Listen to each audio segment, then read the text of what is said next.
بسم اللہ الرحمن الرحیم۔ جناب عثمان بن مظعون رسالت مآب صلی اللہ علیہ وآلہ وسلم کے عظیم المرتبہ صحابی تھے۔ جب انہوں نے اس دنیا کی فنا پذیری اور رسول خدا صلی اللہ علیہ وآلہ وسلم کے مواعظ سنے تو اتنا متاثر ہوئے کہ اپنے گھر بار کو خیر باد کہہ دیا اور اون کا لباس پہن کر ایک پہاڑ کی طرف چلے گئے۔ ایک دن ان کی بیوی حضور اکرم صلی اللہ علیہ وآلہ وسلم کے بیت الشرف میں آئی۔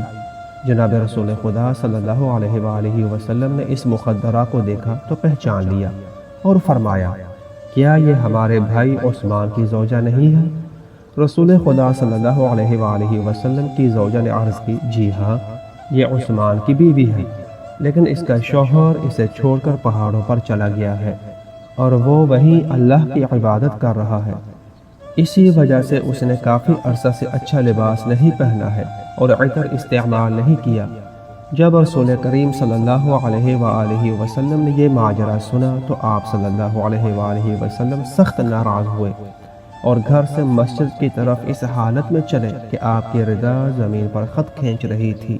آپ صلی اللہ علیہ وآلہ وسلم منبر پر بیٹھے اور حکم صادر کیا کہ عثمان کو حاضر کیا جائے۔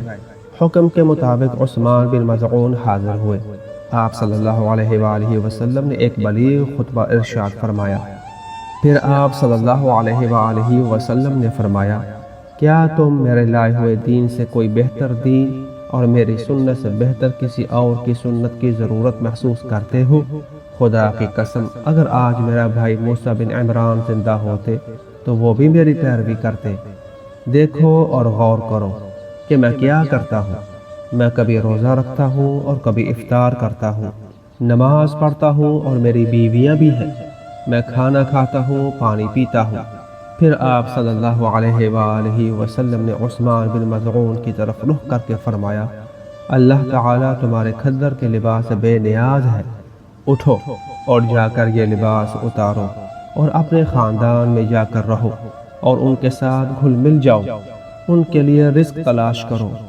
عثمان بن مظعون اٹھے اور آپ کے فرمان پر عمل کیا۔